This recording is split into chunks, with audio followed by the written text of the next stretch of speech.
Hi, it's Greg Schinkel, President of Unique Training and Development and Frontline Leadership Systems, and welcome to a special edition of Accelerating Operational Performance. Our objectives are always the same in the podcast. It's just this time, instead of having a guest, I wanted to share something that I think is timely. And so I'm going to be talking with you for a few minutes, but our objectives are always the same, which is to help accelerate some of the projects and initiatives and deal with some of the challenges that you might be facing as a leader in an organization. It'll ultimately help you become more successful and bring greater success to your operation as well. So what makes the special edition different is it's just going to be me chatting with you, and I'm going to be drawing some things on my iPad. Now, this is a challenge if you're listening to our podcast in the audio format. And so I'm going to do my best to describe things as I'm laying them out on the iPad. But the other thing you can do is you can always either check us out on LinkedIn or on our YouTube page at unique.leadership, which is our YouTube page. Lots of great videos there. And that would be especially helpful if you wanted to see some of the visuals that I'm going to be using in the podcast today. Now, today's topic, I think, is super timely. And it is basically dealing with leadership and uncertainty. A lot of times, in fact, our Leader Feeder podcast that Kirk and Suzanne do with you started the year off by talking about the potential for change caused because of President Donald Trump taking office. And now that's come to fruition. Some of those policy decisions are being made, and what it's causing is people to kind of get stuck or paralyzed in some ways instead of moving forward in their operation. It kind of reminds me, we had a dog for a number of years. His name was Dundee, and what I noticed is anytime there was a loud noise, if we were out walking, he'd just kind of get paralyzed and stuck in his tracks, and even his facial expression would just get stuck. And of course, it was because of the uncertainty as to whether there was a danger or not.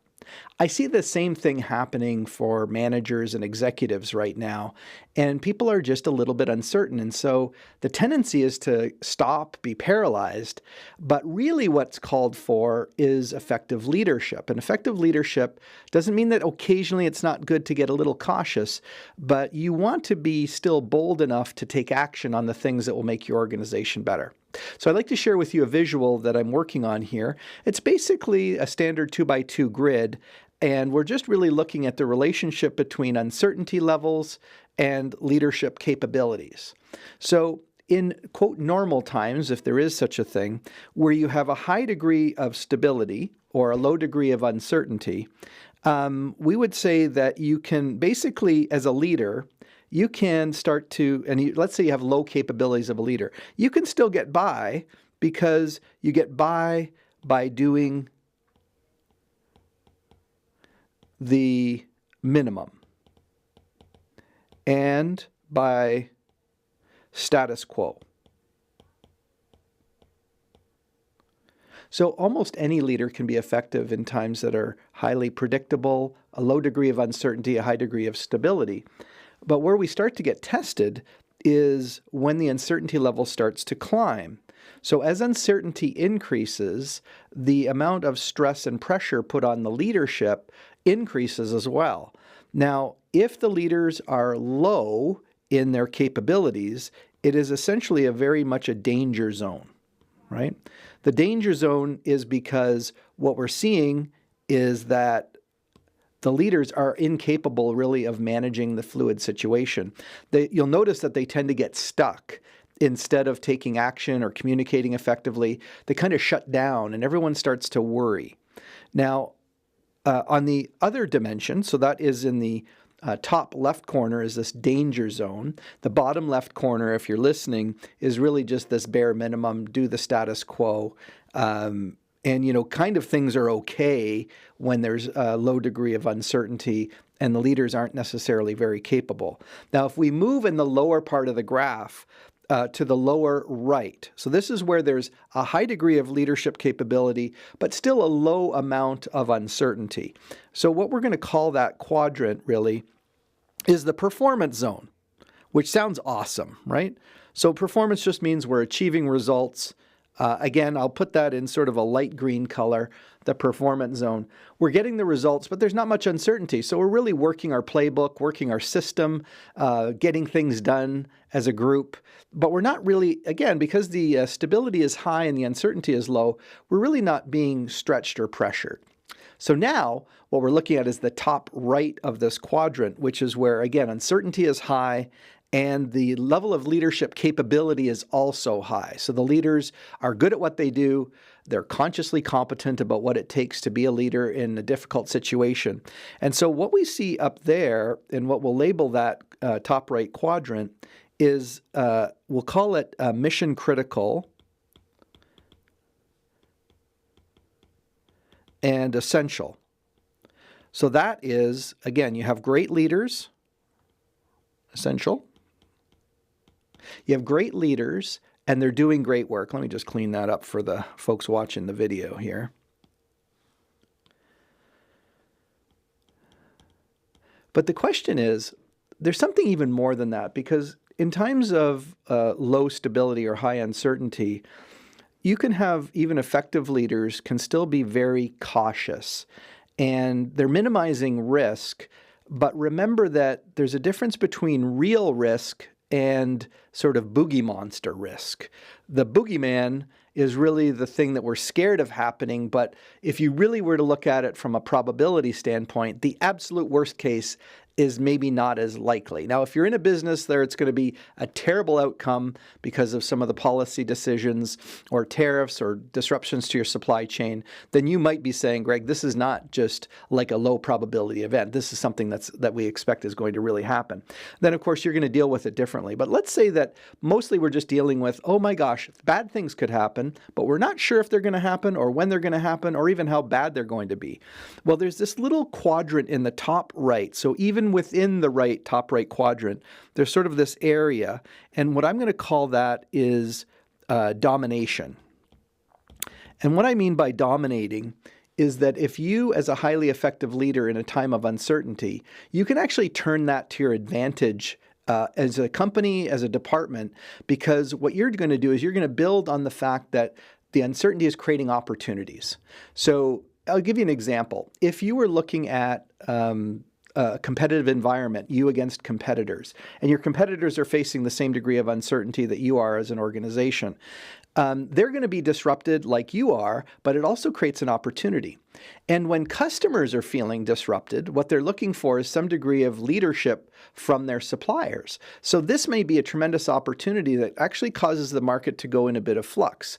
Not so great if you're the incumbent, but very good if you're the company that's going after that marketplace and you're used to going up against this formidable competitor. But the uncertainty is causing customers to really reflect on whether they've got the right solution. So there's an opportunity there.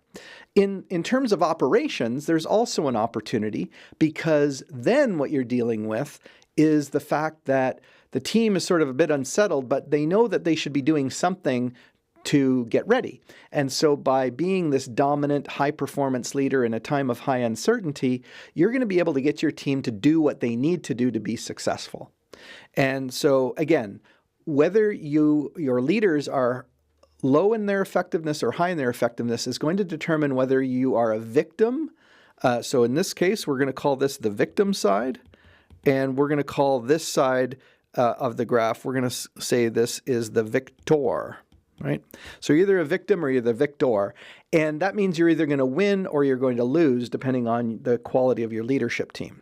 Now, if you're in a severe crisis, cash flow's in a crunch, there's no profit margins left anymore, I don't think you're going to necessarily prioritize leadership training. After all, when business conditions turn a bit soft, the first thing that gets cut, probably next to advertising and promotion, are things like training activities.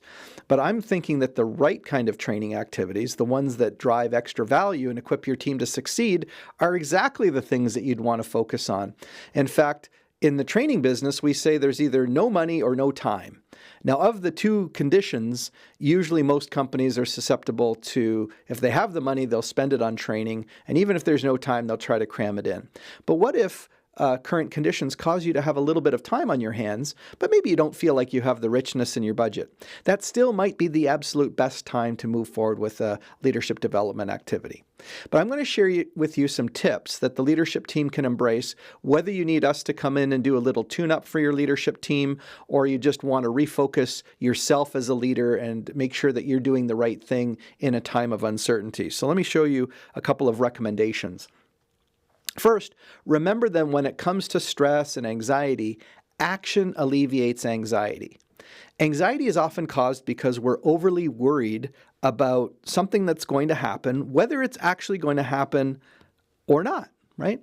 We're just concerned. So because we're concerned, we tend to just be paralyzed, like my dog Dundee when he heard a loud noise. And instead, what we need to do is to do something, right? And again, the typical responses are either going to be fight or flight, right? And I'm going to suggest to you that, not that we want to be aggressive in terms of fighting, but we want to take action, right? We want to take action to make our situation and circumstances better. The other thing that I want leaders to realize in times of uncertainty is the importance of communication. Now, it's hard because you're not always sure exactly what to communicate. So therefore, because you're not sure how much to communicate, your staff is kind of left in a vacuum. And again, the problem with the vacuum is it gets filled by all sorts of concerns and gossip and things. And again, gossip is part of having a healthy organization, but what you don't want to have is the unofficial channels being more relied upon than official channels. And many times leaders and executives wait until they know exactly what they're going to do before they talk to their team. So behind closed doors, they're having lots of conversations about what they're going to do in the situation, but they're not actually involving people in those conversations or even walking them through some of the scenarios. Two things happen as a result of that. Because I'm closing off people, I can't even tap into some of their ideas for improvement. And I also can't tap into their ideas. Plus, I can't really let them know that actually we're working on several plans that would be effective in case things actually get worse. So communications, the best thing to do is to keep regular communications, keep people updated. Now, there are a few caveats, right? You don't want to really share rumors and, necessarily your opinions about what might happen. You really want to stick to what you know and what you expect to see happening and what you're paying attention to and what you might do at those different circumstances and situations. And the last leadership tip that I have for you is simply to adjust and move forward. I know it seems fairly basic, but in an uncertain situation, we know it's going to be fluid, that there's going to be changes that are happening. And so why not just acknowledge the fact that occasionally your information flow is going to change, what you know to be happening is going to change. And so you're going to need to adjust as a leader and move forward in the organization. And if the change means that you're changing your opinion about something or what you might do from something you previously communicated, then by all means, you're going to want to let your team know about that. So I didn't want to take up too much of your time in the special edition. I really wanted to talk about the idea that really effective leadership helps any organization through a time of uncertainty. And instead of being a victim of it, you could be a victor, and you could move forward and actually dominate your industry if you were to take bold action as a leadership team. And of course, we're here to help you, whether it's just a short intervention with your leadership team to give them a tune-up, or whether you're looking for something more robust to really capitalize on the current situation and propel your organization into greater success ahead. And of course, all that starts by you and I having a conversation at our website, which is uniquedevelopment.com. So connect with me through one of the social media channels that we're on, especially LinkedIn, or reach out through our website at uniquedevelopment.com. Let's have a conversation and see how we can help your leadership team deal with periods of uncertainty and not be victims, but actually be successful and become victors.